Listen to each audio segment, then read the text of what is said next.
Hey, what's up guys, it's Jace, and welcome to another exciting episode of the ELAV8 podcast. Today, Sam and I dive into the world of NLEs, which one is winning, and how they can become all more interoperable, as well as give you a sneak peek at the upcoming release of PostLab, and lastly, discuss what is happening in the landscape of content creation and how AI might affect it. So they control the whole entire stack of media, and Final Cut can be at the core of that.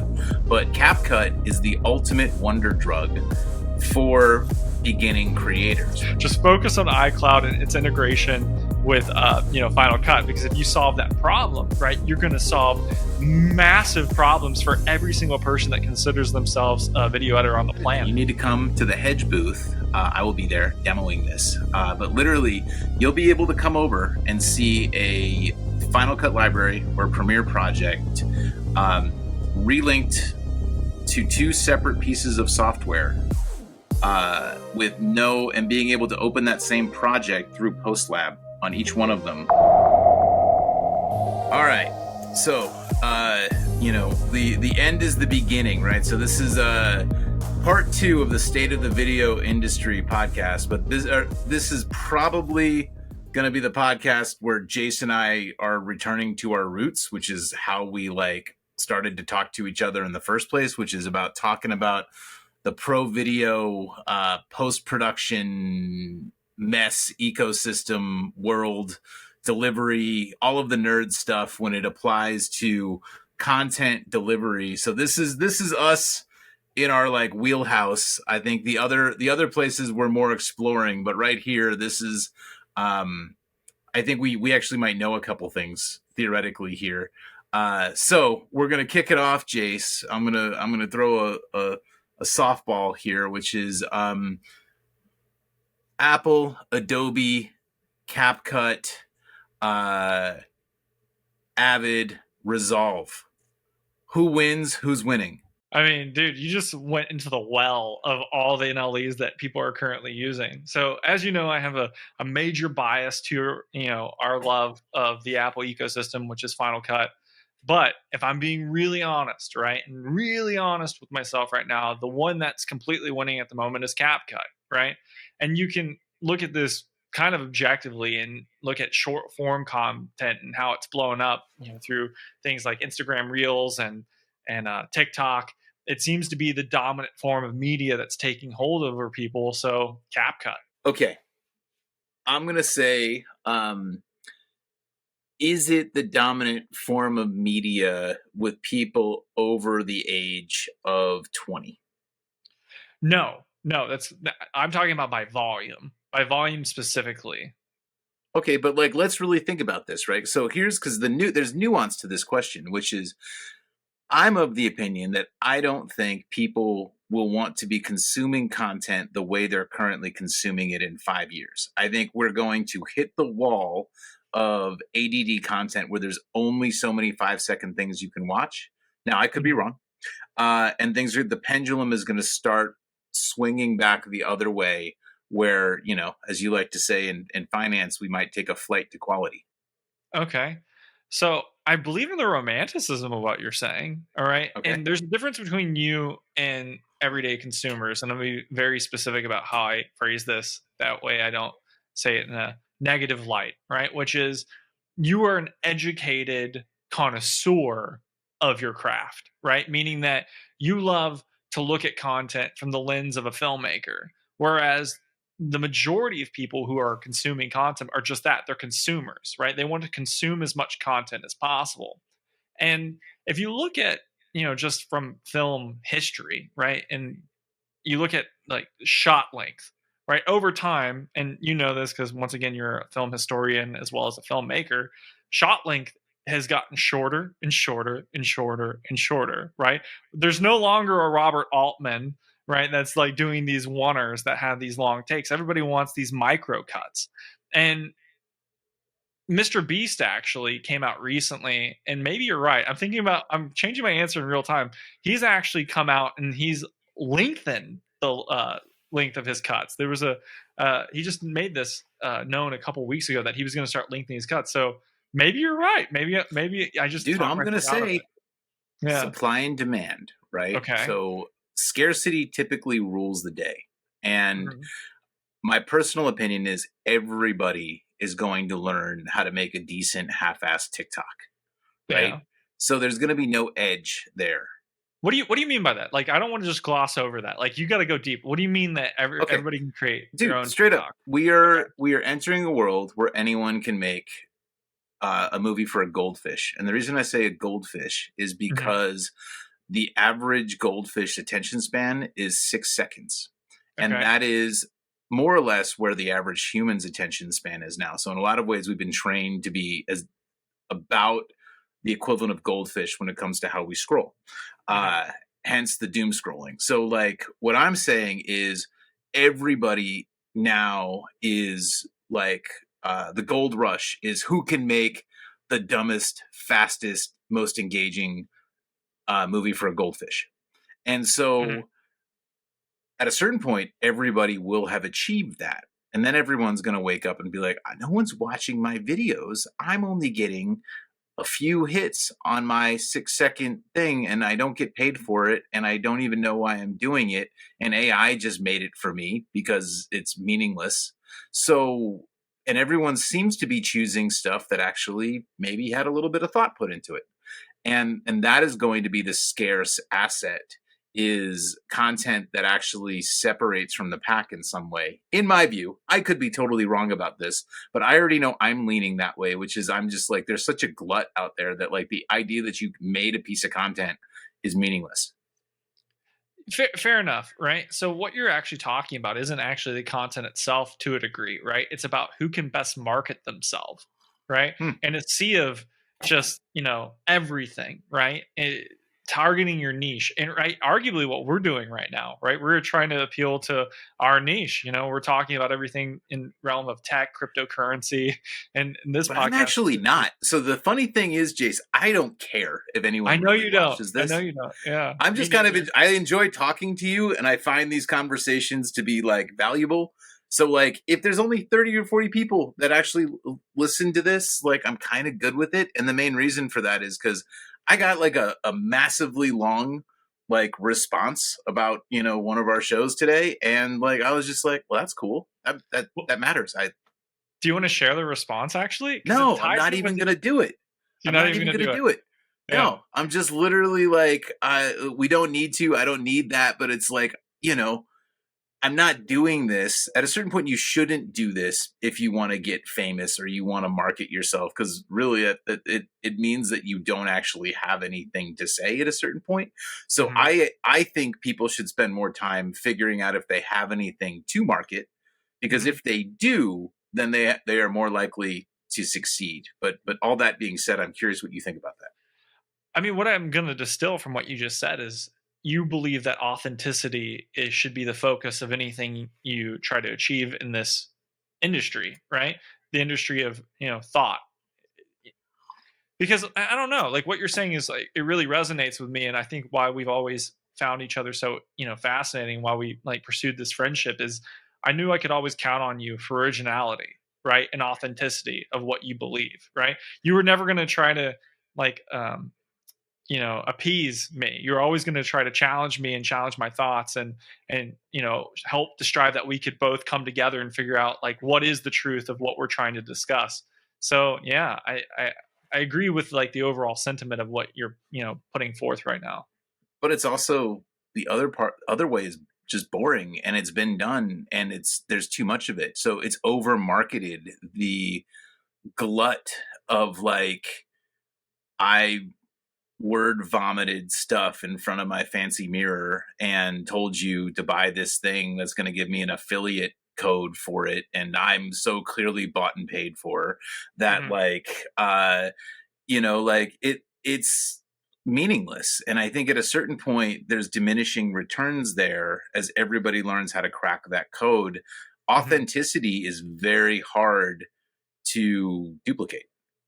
All right, so let's bring it back, right, to the core thesis of what you wanted to talk about today, relevant to NLEs, right? So what I'm gauging, right, is you think that story is going to trumpet, the horn to what we're all going to start consuming more of.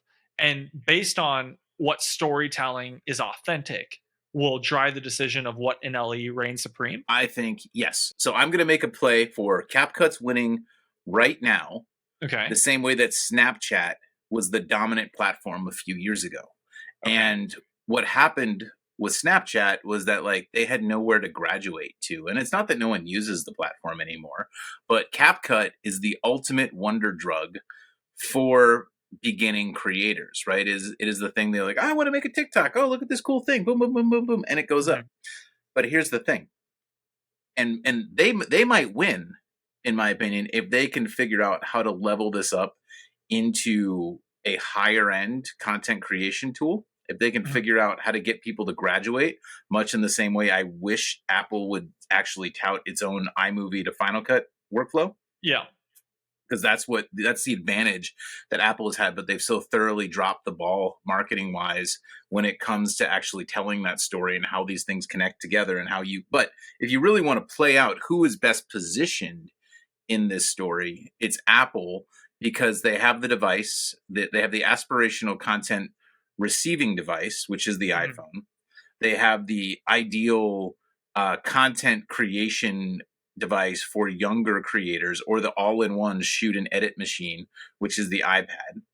And they have the high-end machines where when you pass those projects over, you have the Mac, and it all works in the same sort of walled garden where theoretically you're designing everything from codec all the way through to delivery mechanism to HDR that works seamlessly on Apple devices. And those can deliver anywhere from a theater to a TikTok screen. And they present a hardware software package for content creation that currently none of the other players have control of the way Apple does. The only thing is Apple doesn't market it. So what you just talked about, right? And it's a common theme when you talk about vertical stacks, right? And the vertical stack you're presenting right now is that Apple has not only the phones, they have the editing software, they have the codecs, ProRes, etc. They have players, QuickTime, and they have aspirational devices like the Vision Pro. So they control the whole entire stack of media, and Final Cut can be at the core of that. So this is my question, right? Because I could go deeper on DaVinci Resolve being a free program, right? And onboarding people onto the ability to come in and do color correction within that, and that's how they make their money, right? Is into the Blackmagic ecosystem. So every single one of the NLEs have a stack, right? At the end of the day, they have a stack. Premiere is a stack into the Adobe ecosystem with After Effects, etc., getting the subscription cost in. So at the end of the day, I guess what my real question is can you avoid the NLEs altogether, right? I mean, it's just a feature if you really think about it. If you go down this, if you pull on enough thread, right, and you start really looking at NLEs in totality, right? At the end of the day, Final Cut doesn't have to win, right? It doesn't have to win because they have the phones, right? And they could let CapCut win, right? They don't have to win against, the Adobe ecosystem, because a lot of like major creators that are still editing are using Mac machines to do it. So pull on that thread for me for a second, right? How does Apple, having this like gargantuan ecosystem where they can take a massive rev share on any of their products, do they need to win even at all? It's a really interesting question, and it actually caused me to think about this for a second. So there's two aspects to this of what I think you said that you have to question. So the first being like, will you need an NLE in the future, or will an NLE become an outmoded concept? Because at a certain point, you can probably combine the shooting device literally with the NLE. So it's going to like, why do you need to separate all of these things as different pieces of software? At a certain point, you capture, it moves through, you connect, you like a lot of the ideas of all of this, even having second source sound and things like that, very outmoded concepts in this day and age, especially with the digital infrastructure and plugs and all, and Wi-Fi and Bluetooth. There's ways to like get all of these things synced into a whole, and then probably leverage AI to package and adapt things, so you can just churn content. However, that's not going to be for a while. And these platforms, the question is, will these platforms evolve into that? Or will some other piece of software that we're not even talking about come in with a completely new paradigm and push those out? I don't know that we have the answer to that, but the second part of the question that's really interesting is from Apple's perspective. My position is their hardware is not interesting enough and providing enough value to keep people on the platform without tying it together into a content pipeline that they design. So they had better be very careful if they think TikTok is going to make stuff that's unique to Apple devices. Because at a certain point, if you can make stuff through TikTok and CapCut the same way you can on an iPhone and all of that, I mean, at a certain point, what is keeping you tethered to the Apple hardware premium? Yeah. So something you just said that like threw me down a rabbit hole. I'm going to take us down a left turn, but I'm going to bring it right back, and I think you'll really appreciate it. Is a company I've been really following lately, and people who are listening are gonna be like, "What? How's this related to NLEs?" But I promise I'll bring it home. Right? Is Microsoft, right? And what they're doing with Xbox, right? Completely out of left field, right? But bear with me. If you focus on what they're doing with xCloud and how they're trying to take hosted video games and throw them in the cloud, to where now all you need is a machine with a fast enough internet connection that can connect to this remote service and be able to play games in the cloud, right? So why I'm focused on them relevant to what I'm talking about is they're just starting to basically get back to their Windows Movie Maker days. Do you remember that program? Yeah. A lot of us like probably got our start on that if you really think about it. We didn't have access to an Avid at the time, so we were playing with Windows Movie Maker. But the reason why I'm bringing it up is because of this cloud platform that they have with Azure and the ability to do these hosted, like really CPU intensive processes in the cloud. If they were to design or really amplify this product, I think it's called QuickCut or something. If they were to take that and really focus on it, you could have robust performance that is equivocating to something like a Mac Tower, right? A really pro machine that you'll be able to edit on in the future. And all you need is a fast enough internet connection. So bringing it back, I kind of agree with you, right? We're now entering into a state with the faster internet, and who's providing the cloud services that will enable these processes might actually be the winner. Well, and to really level that up, I actually think what you're talking about with Xbox, they're also doing with Teams, which is really interesting, which is they're basically taking an OS agnostic workflow for business teams, and they are planting it on different operating systems and into the cloud, where it really doesn't matter what hardware you're on. It matters that you're using Teams.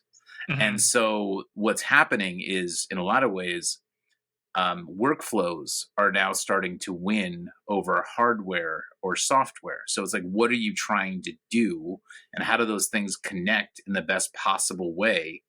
And you can put that on anything. Okay, if we're going to talk about workflows, right, and you just triggered my nerd brain to the max, right? We have to obviously include Frame.io in the Adobe ecosystem, right?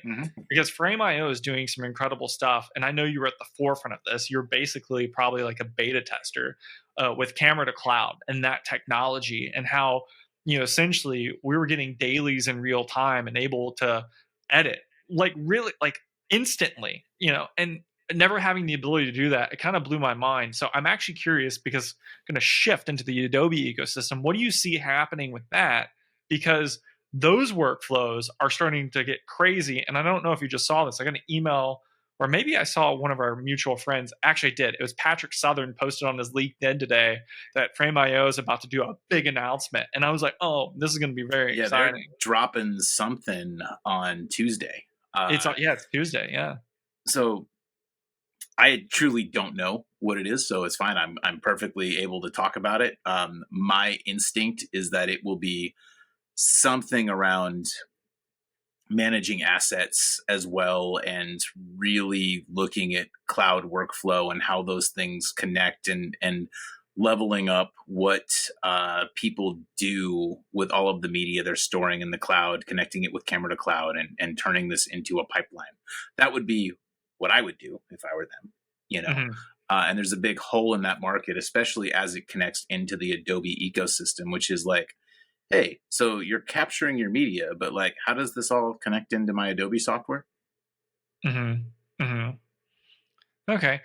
So, quick question. All right. Because you're probably a bigger nerd than me on this, is where do you stand on metadata and NLEs and capturing that and organizing footage and all that? Like, where do you land on that? Okay. So my personal opinion is that metadata should be captured with the camera, and it should filter through all the way through. There's no reason to ever have to apply it. It should be applied before it enters the camera. That's the way it should be done. The only problem is teaching people to actually do that who are on production, who don't care about what the editor does with the footage or anything like that. So at some point, what's happened is the only people who care about it are the people who apply it later. People in production are like, what do you need this for? It doesn't matter, because they don't get lost in those weeds. That's the way the industry is set up. It's siloed and divided. But when it comes to metadata, I think in the end, and we've talked about this before, but not on this show, every organization is now becoming its own movie studio that is building an archive, a massive archive of assets that it needs to return to at any given time. So basically everyone is going to be their own media library or tape library, the same way the studios have movies.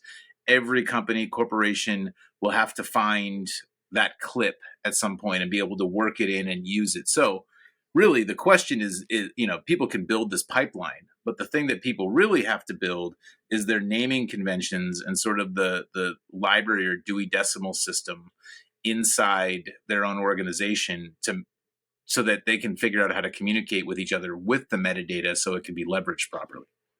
Okay. And by the way, I don't know if you saw my hot swap of headphones right there. I was really proud of that. My headphones died and I never missed a beat. So yeah, man, I kind of agree with you. And one thing I've been paying attention to is Sony, because I love to hang out with the YouTube universe. They're really focusing on how to inject metadata into the camera as much as possible, and I'm finding some really good stuff happening within that ecosystem. It really makes it easy to organize your footage, especially ingested into Final Cut. So yeah, I think you're right. But there's one other thing that I'm going to throw out workflow wise, because I happen to I'm going to drop this now, a little pre-NAB announcement for anybody who's listening.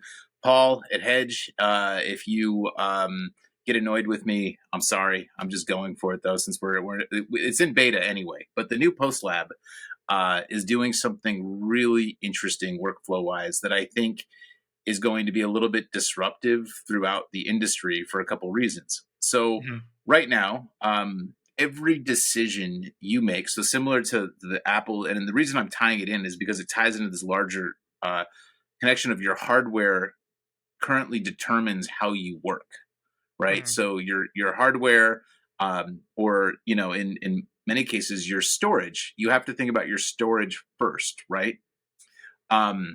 So what if there was a paradigm where actually you could work with anyone in the world and they could use their storage, whatever their infrastructure is. And as long as your project file, which is a lightweight project file, is working through a cloud storage platform, you could manage all of the relinking to your assets, whether you're using shared storage, whether you're using external storage or a RAID or whatever it is you want, or you're using cloud storage like a Lucid Link. What if literally there was an application that was managing your relinking to your various project files, so anywhere in the world your storage becomes irrelevant? I mean, what you just said got me so excited, because I mean, you follow my YouTube channel and stuff, and I'm always texting you and I'm like, dude, I'm so out of storage right now. And you're just like, hey man, that's a part of the process. So what you're saying, I mean, quite literally would be incredible. And it's actually something I pitched to Apple, as an offhand comment. I'd be like, dude, if you guys focus on anything, just focus on iCloud. I think you were standing right next to me when I said this to one of our mutual friends. Just focus on iCloud and its integration with, Final Cut, because if you solve that problem, right, you're going to solve massive problems for every single person that considers themselves a video editor on the planet. So, Jace, you're going to be excited then. You need to come to the Hedge booth. I will be there demoing this. But literally, you'll be able to come over and see a Final Cut library or a Premiere project relinked to two separate pieces of software and being able to open that same project through PostLab on each one of them. And literally, the media is living on local storage on both places, but you don't have to relink any. I mean, okay, so PostLab 1 was incredible, right? The problem with it, right, and this isn't a criticism because I use it all the time. Still to this day, use it, by the way. And I'm using it with my friends, Jen and Justine. Sometimes I edit for them. Mm-hmm. And what I found kind of like daunting to people that you would try to like invite into the ecosystem was how you do project setup, right? Where you had to like create like the Final Cut Pro backup location here. You had to do this. You had to do so many steps. And unless you're like a major workflow nerd, it's going to be kind of intimidating. So what you're suggesting right now sounds like very exciting for anyone that was previously daunted by the setup process of literally you put your bundle PostLab on the cloud storage. You can have your media live anywhere. You relink one time to that media. So imagine you're working in a world where you're shooting something up. So you're leveraging in a lot of ways camera to cloud just to feed the material so people can download it onto their own personal RAIDs. But you keep the project file on LucidLink, and essentially then you can relink to anything from there. And PostLab is going to manage how each project links internally to each team member's system, so that as you open that library in various places or Premiere project file, it just opens up as if it was already linked, even though someone else made changes or passed you a sequence. Man, I have so many questions, but I don't know if I should ask you now or if I should ask you in a few weeks. So I'll just let my curiosity just sit within myself for a little bit longer, because I want to see like look, don't answer this question, because I feel like, let's like have some meat for in the future, which is the thing that I'm most curious about, right? Especially relevant to Final Cut is everyone knows that there is kind of a hindrance to relinking when things go awry, right? You have to have the same file name. It has to be like the same exact like length in terms of like, it has to be the same exact, like I think the memory or storage allocation. There's all these parameters that have to align for you to relink a clip, right? So if they've solved some of these like issues that I've had with relinking in the past, like Sam, I'm going to lose my mind. PostLab, you can literally grab the events from one editor's library and take them and put them into another editor's library without opening Final Cut. Like what? Like, I mean, I understand what you're saying. So if you really think about that paradigm, right? So what if you can do that for Final Cut, but then as you think about this as a paradigm for the ecosystem and you're running an agency, and theoretically you could also get that to work for Premiere, or you could get that to work for Resolve. Okay. You're grabbing media and you're moving it between applications through a centralized place that allows anybody, hybrid, in-person, on-prem, to work with whatever storage they want, manage the relinking, and you're just moving bins between whatever people want to use. And it's totally cross-discipline. Okay. So like, this is why, like you see me like having like a fit over here and I'm just shaking. Cause like the problem I've always had, right, with universal acceptance of an NLE, like you're interoperable and you're working on a team, like one guy's using Premiere, one person uses, Final Cut, is we always had to deal with that send to X program or X to Premiere program. Remember that? Like, I never had a problem with this program, and I think I know the people that made it. Actually, they went to a couple. Intelligent Assistants, Phil and Greg. Thank you. They're great. Yeah, I love it. But I'm used to using that, right? So when I had other people use it, they complained about it. I was like, dude, it's not that hard. Just do the conversion. What you're talking about, quite literally, is a self-enclosed ecosystem, right? That, and if I'm understanding this correctly, will essentially bundle all those services underneath one roof. It'll make it easier to have a round trip between any NLE that you choose. That's the idea. With also a team time machine factor where you can step back to any change that any editor has made in any part of the world, as long as they've committed the change, you anywhere in the world can then access that project file in that state. I mean, it sounds like these people who made this program just love GitHub. Right? They're taking their GitHub nerdom and they're applying it into NLEs, and that just sounds pretty awesome. So we'll bring Paul on the show because it's launching at NAB. So maybe after this we'll get Paul to come on. But I saw this at the summit, and then I've been working with them, and we're going to be demoing this. Like, it's launching May 1st, but it's going to be demoing, and all existing customers are going to get the beta. But it is a new paradigm, and that's the only reason I'm talking about it, because it's a completely new way of working, which is you're managing your creative applications through one centralized place. Mhm. And then you're allowing that to manage your relinks, how that interacts. And then gradually, we're doing it for Final Cut, but eventually the idea is to continue to layer this functionality to be able to pass anything and Mhm. prep and move things for people in ways that are cross discipline that get you out of a walled garden. I mean, what you're talking about, right? Just bringing it to the very beginning of this conversation, which was like which NLE is going to win, right? What you just postulated, what you just put forth, is that there doesn't need to be a winner anymore, especially right if the third-party plugins like FX Factory, right? Because these effects work not only on Final Cut, they work on Premiere, they work on all the actual Mhm. editing systems. If you make those effects translatable, right, within the ecosystem you're now presenting to me, then it doesn't matter who the winner is because it's all interoperable.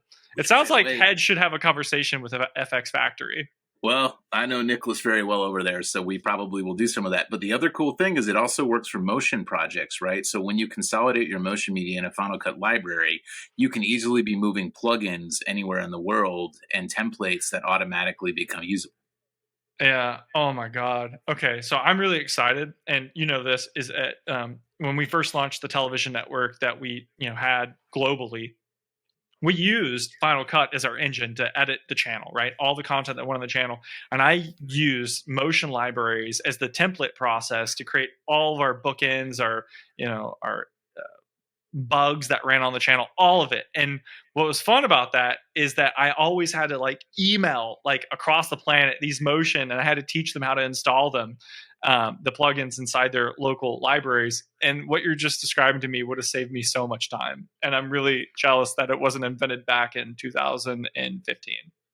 No, I have to like really tip my hat to Paul and the Hedge team. It is the most innovative workflow thing because it's so simple that I've Mhm. seen in the last 5 years, which is just literally removing this idea that you're tethered to storage or you're tethered to your creative application or you're tethered to somebody's system, and instead Mhm. managing like a global time machine and a global archive and a global versioning for creative project files through a centralized application on a cloud bundle storage, but Mhm. separating that from your media storage for me is like is so efficient and such a Mhm. better way to manage a team, especially as we're in a hybrid remote. It's the first practical remote workflow I've seen.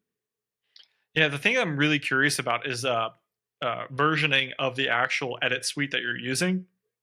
I mean, you've dealt with this your entire career, and we always say never update during the middle of a project, right? Yeah. But let's say like something like that happens, right? I'm really curious, how does that affect every other person that's operating within the edit library, right? So if I upgrade my Final Cut because I'm not thinking and I go to the next iteration, does that mean every single other person? Well, dude, this is what you just touched on is the biggest problem with the whole piece of software, which is what Sasha Yeah, said, which is for every technological innovation, it creates two problems. And so what's correct. going to happen? And I literally was on a call today with Mark Bach, who was explaining to me why he couldn't use the old version of PostLab because he wanted to be able to overwrite conflicts on a library file, right? And be able to Hmm. manage all of these things in event databases this way. So like, I don't know what happens when people start working that way. He already wants to be in the UFO, piloting it around to other galaxies, and we're still landlocked on Earth. But we have this thing that theoretically gets us out there. And I'm just like, dude, Yeah, I don't know. But like, that's going to take a minute. let's But I'm try it. sorry, you can't use the UFO as constructed. You need the version 2 of it. But like, let's. But I'm going to take that under advisement because I understand why you want what you want.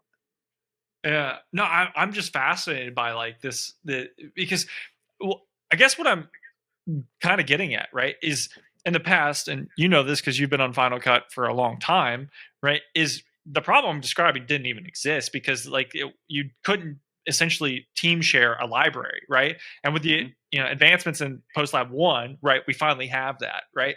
And what you're going to now is like even opening up even more. So now I'm curious, is like, okay, this problem may exist, but like I don't even care because I now have the ability to do this relinking thing that has just been a pain in my butt for so many years and do it effortlessly. As like, I invite these problems. Let's do it. Let's just go. Do you know what the biggest problem that ends, and we're going to really nerd out here, is the biggest problem is the likelihood of black clips, because you're moving events into libraries that have projects that reference events that have never entered the library that it's been created in, because you're so passively moving these things, right? So you will now have to be careful how you manage and move events, because if Final Cut is nothing to reference from an event that was created in another library, and you use PostLab to move events into something like, so you just, there's all these weird little gotchas that start to creep up.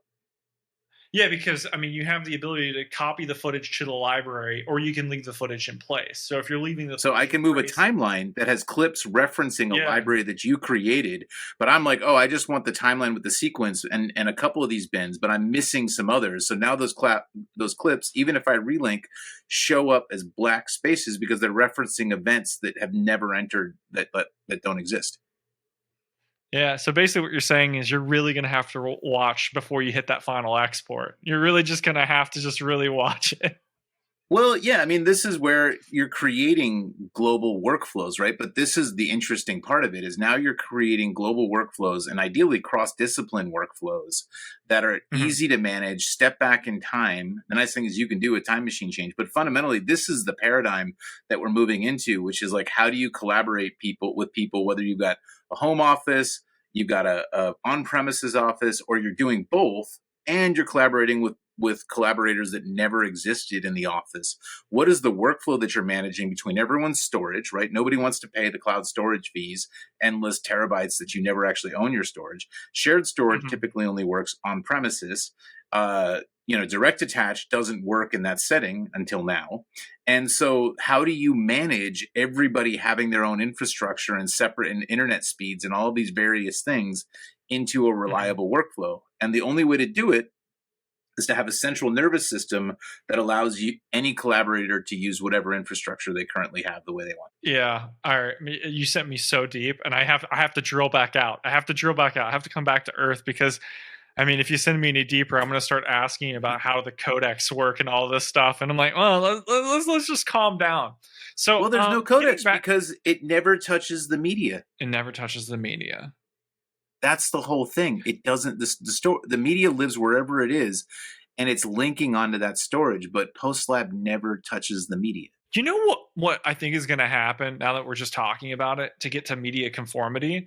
Like, I think at some point, media encoder, in the Adobe suite, as well as compressor, will at some point exist in the cloud, right? If you really think about it, they have to, because we're going to be drifting into this weird codec world where, one codec might not work on Apple because you don't have the pro formats to plug in downloaded.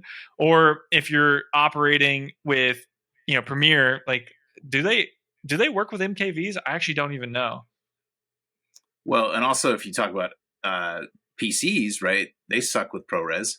So and so managing for all of that, and like, I don't know. I mean, and then you look at DaVinci, right, which with its codecs, which don't work on Apple products, and and so the proprietary nature of all of this, the walled garden aspect, I think at a certain point, what will work is a universal transcoder encoder that makes it palatable to move to whatever software works, because you decided to shoot on a proprietary platform and you need to make it ubiquitous for whatever people are going to use. So let's get to quality for a second, right? Because at the end of the day, right, we're trying to make the best piece of content we can, right? Whether it be short form content for, the goldfish consumption that you talked about earlier, or long form content where we believe it belongs on a screen and it has that Dune-esque, cinematic experience, right? Where, all the way from sound design all the way to picture quality. So what is that, in the future? What does that look like? Does every single piece of content have to be 4K? Does every single piece of content have to be HDR? Or at the end of the day, is it just going to be about the content itself? Is like, I'm going to watch the content I want. I don't really care about the quality. I actually think because of AI, what's going to happen is you're going to make the content to a certain standard, and the AI is going to interpret the device's limitations and then seamlessly feed that content in the optimal way based on how the device is set up. See, I'm glad you said that, right? Because I met this incredible person in India a few years ago that was talking to me about internet, right? And about the internet speeds. Because I was, concerned about 4K content coming to the phone, right? I was like, I don't know how that's going to work over the pipes, especially with the current cellular bandwidth limitations and, remote countries like India as well. And he said, I was thinking about it all wrong. And he basically just said what you did, which is AI is going to live on the devices themselves and upscale everything, right? So you can send the poorest quality that you can imagine, basically almost like dial up size video. And then the AI algorithms will upscale it and you would have no idea because it looks that good. I mean, isn't that that's for me the most straightforward way to solve the problem? And vice versa. If you have the highest quality spec, right, that's going to give you the best chance of success. So you're creating a content pipeline. Ideally, if it were me, I would want to choose the dollar for dollar best value for a pipeline to deliver at the highest spec for all of the various things, and then feed that into a program that is going to adapt it down based on the device's limitations. So it would be able to create every deliverable at the highest quality, and then cheapen the quality to whatever standard it needs to meet in order to get there. Okay. So we got about like 10, 15 minutes left. I want to ask you about what you want to see, right? We've talked about the current state of stuff. What do you want to see in the NLE world? I want to see people using their brains again to solve real problems versus like looking at whatever's going on in the world and be like, oh, well, VR or VF, we got to fix the VR problem, or we got to fix so we got to level up. This is 30% faster. And we added a subscription model because we want to take as much money as possible from you. And, like it's all sales centric. It's all how much can I extract from your wallet to keep our company employed versus actually planting a flag around innovative solutions that actually will drive attention to drive people's budgets further, to extend people's budgets because they cracked a big problem. So I want to see people plant flags forward, and we have not seen very much of that lately. The last few NABs have been really boring, and mostly because everyone's like, here's an incrementally better half-assed thing that no one asked for, but somebody got in a room and didn't test and beta test, and no one really thought about how people wanted to work. And I want to see people think about how people want to work and connect the dots and put out solutions that aren't about making one little person's silo 30% more efficient, but are more about how you turn out content and solve big problems in the content industry in efficient ways. Okay. So you're not even like diving into the AI hype at the moment. You're like, it's fine. It might be marginal or better. But I guess what I would like to know is that the content workflow, right, in itself, right, has historically been just dedicated, for the NLE at least, to how do I get the best picture out of this machine, right? So do you feel like there's an opportunity for NLEs to evolve and take this further to help generate, whether it be posters for YouTube, or generate captions that can be uploaded to the platforms, or to take it a step further to help you generate a title for what you're creating, or descriptions, other pieces of metadata to make the content viewing process better for the end user? Yeah, but those are symptoms, right, Jace? And what I'm talking about is like, okay, so people are like, oh, here's how we're going to make your Adobe workflow better. Or here's how we're going to, we connected a MAM into our other product. So now it's another all-in-one solution that keeps you in the same paradigm because nobody could imagine anything better. And what I'm saying is, if you think about the way NAB is structured, it's absurd from its, pure, like, it has segmented the content creation process into various parts on the floor. Audio is separated from cameras in production, Oh, wow. which is separated from post-production, which is separated from all of the software and all the little vendors. And what I want to see is people start to figure out how these devices that all these various booths connect together in the absolute best possible package, so they can teach all the people using them to work together to deliver the best possible piece of content versus layering on features for tiny parts of the process that are disconnected from the massive amounts of people who all have to touch them. I mean, okay, I will say this. I feel like that was your most brilliant part of the podcast so far, because you just completely distilled like literally a floor plan into what you want to see the future become. And I thought that was pretty good. That was a good metaphor. So I guess like riffing off that, because I know you saw me lean back and go, is that, okay, let's look at Adobe based on what you just said, right? Like Adobe prides itself on interoperability, right? They have Adobe Audition for doing things with audio, right? And you have Premiere obviously doing your core editing, and you have After Effects doing your graphics and special effects, etc. So are you wanting to see that more universal approach and consilience amongst these ecosystems with third-party providers? Is that kind of what you're suggesting? So basically, I think whether it's Adobe or Blackmagic, you see them thinking about how do we make our ecosystem work better together, right? Mm-hmm. And there's nothing wrong with that. I mean, obviously, that makes a lot of sense from a business perspective. But if you think about it, from a big picture perspective, if they thought about, well, what would happen if we took this particular camera and we tethered it to this particular audio device and we worked with that metadata into this pipeline so it could connect with this piece of software, so it could get up this way, so it could come into a asset manager this way and then filter out this way and then automatically flow through, then we're really getting somewhere.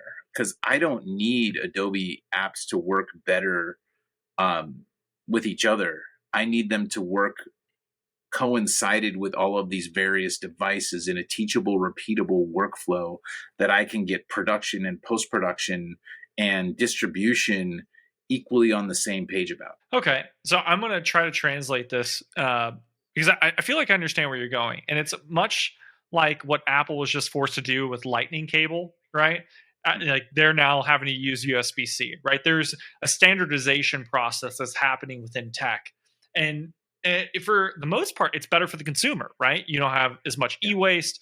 You're having, more openness to be able to charge your devices, et cetera, and so forth. So you're saying that there is some core functions that we as a community should demand a standardization process, whether it be like, for example, the FCP XML versus an XML coming out of Premiere, just driving more towards a standardization on certain aspects of what we do to make it more interoperable and allow third parties to easily, see, I buy into that. So I think that's kind of nice. And I'll give you an even specific, thing is if somebody there sat down and was like, okay, what are most people trying to do with narrative content? Well, they're trying to shoot something from a camera at a location, and then they want that to enter in to an NLE. They want to work on that for a while, and they need to sync it to audio. And then they want it to export into a variety of different ways and probably have some, if it's on a streaming service, they're going to have 9,000 deliverables with languages, etc. Right? So if you thought about that as an assembly line, right? And you thought about how to optimize what's going on at each part of that phase into an assembly line, then what you're really thinking about, if I'm Adobe, what I want to sit down and do is come up with a custom way for Sony, to take what they're doing in the camera so that it automatically feeds in properly prepared, all the text to speech, whatever captioning, anything, all of that is just automatically happening in the background. So the editor can just start connecting those pieces the way they want, tell the story, and then move that, or, and even with the DP, right? Like they enter in certain things right at the top, and they know that's going to automatically filter into another part of the process, right? So instead of adding text to speech features, like why isn't text to speech in the camera? Yeah. Okay, sorry. You just took me down even further. And the reason why I'm finding this so fascinating is kind of what you're talking about is almost the need for like NAB to become a hybrid education conference, but for interoperability between the brands themselves, right? One Yep. of the key reasons I love WWDC, right, Worldwide Developer Conference, right, is because that if you really think about it, it's inviting a whole group of individual brands, right? It really is, at the end of the day, whether you be a sole proprietor that's creating your own app or a brand that's creating, an app that has, 5,000 employees, 50,000 employees, they're all coming together to drive the Apple developer ecosystem together. So everyone could benefit from using these tools collectively. What you're saying, right, is almost we need a global WWDC for the film and entertainment industry, specifically relevant towards like geared towards We got to production. standardize workflows. We got to Yeah. standardize ways of doing things that are teachable, repeatable, that are not about somebody's walled garden, but are instead about achieving the bigger picture task, right? Mhm. So I don't really care that Blackmagic Design wants to lock me into their ecosystem. It's not relevant to me. I don't care. What I Mhm. care about is that they can help me create this piece of content in the best possible way and get it where it needs to go and not fail QC, and help me solve a problem that I have in my workflow. And I Mhm. think the more that companies can flip the script and stop making about how do I lock people in and lock people down, and instead, how do I elevate the quality of the work that's being used with the likely tools that they're going to use for the target markets we're going after? How do we create the proper assembly line? That's when things will get interesting. Okay.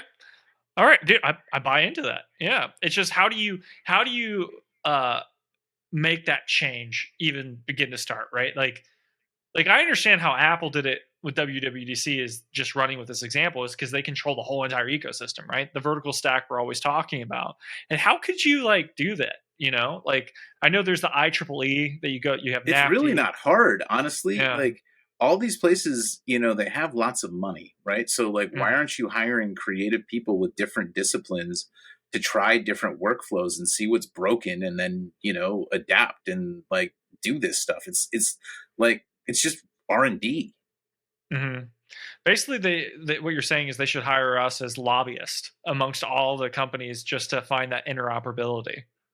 I mean, we kind of do it anyway because we go run around and be like, hey, I tried to do this thing that no one ever tried before. The amount of times you told me that you have done that related to Apple software, and then came in and was like, I did this crazy thing. And then people's eyes are like, and like you already do it because you're bored, Jace. So Yeah. yeah, they probably should pay you to just do it, because get you in a room and try and be like, Jace, what is the fastest, easiest way to do this thing using available technology? And then you go and do it. It's a half-assed, kludgy thing.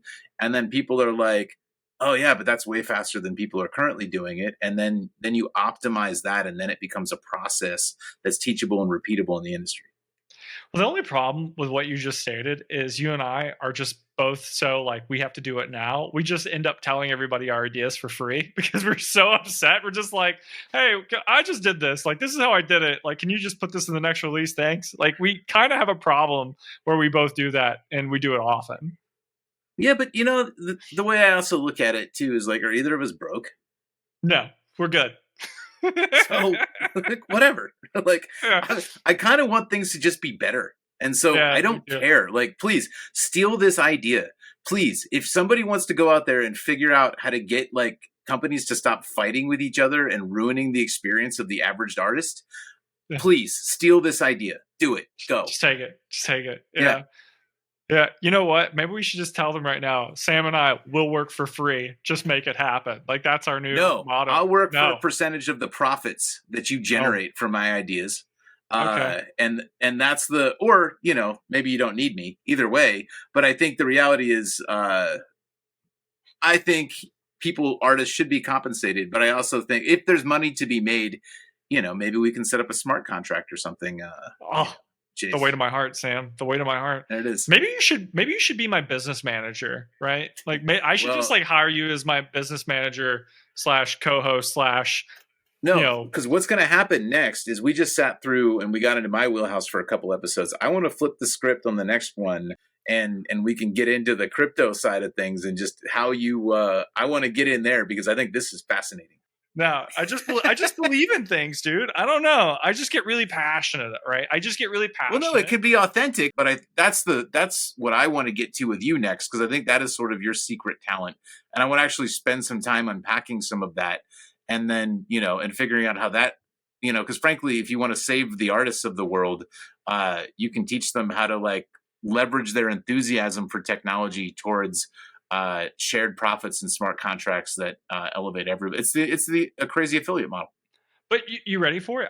I'll summarize it. I'm willing to go in depth on this with you for sure, and we can do it in the next episode. But like, this is true. It's like being authentic, right? Literally, we talked about it relevant to this episode, right? Just being authentic, being passionate, and this is the third most important piece that no one ever wants to do: work for free, right? Yeah. If you work for, I cannot tell you how many times in my career, right? Or not career, as you just pointed out, I just did it because I was bored, right? Just doing something for free because like I wanted to see what would happen, right? Because I was emotionally invested in it. I was already passionate about it. And just like, I didn't wait. I just went for it, right? I've distilled that throughout my whole entire career. Good things just tend to happen because I do that process. By the way, that's a Seth Godin thing. Seth Godin on the marketing side literally has said, I've made more money from the ideas and things I gave away for free than I ever did from the ones I charged for. Dude, it's universal, man. It's universal. Like I did a couple pitch books when I was a PA on a TV show. I was on gang related. I was on gang related. Yeah. I met this guy.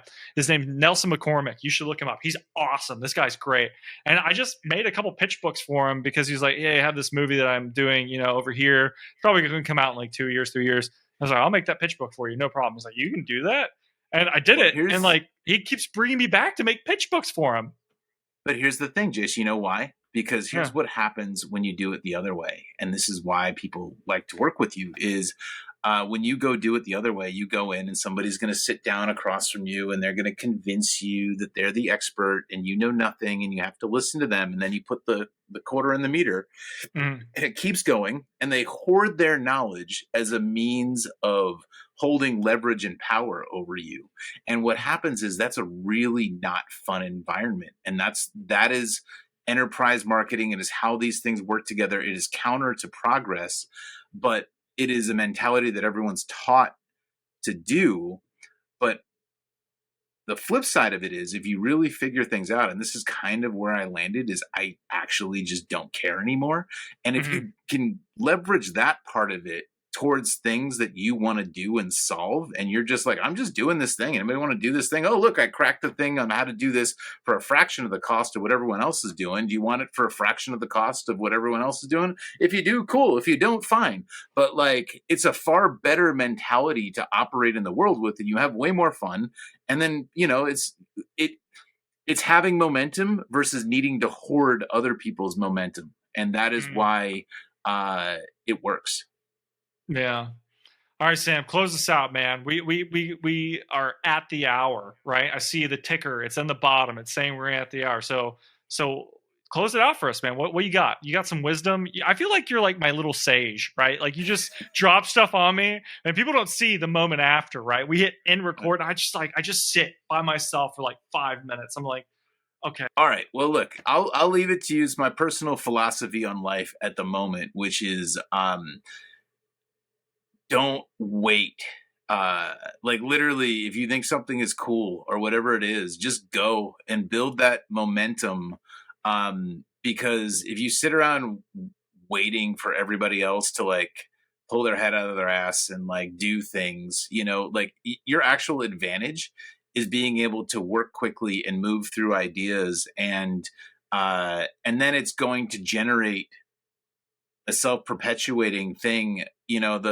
That is just kind of where I'm at these days, which is just literally just being like, all right, well, it'll attract people that want to be in that environment versus needing to beg other people to keep up with you. You know, if you just come in and you're just doing your own thing and you're going at your own pace and you have enough money to get by, and it's fine. And if you don't have enough money to get by, you have a job that pays you, and like, you know, there's this way of being that is just literally like, I'm going to maximize whatever my situation is and whatever my hand that I'm playing is to the best of its ability. And I don't care what it is. I'm going to play it anyway. And I'm just going to do the best with it. I'm going to pursue whatever's interesting to me.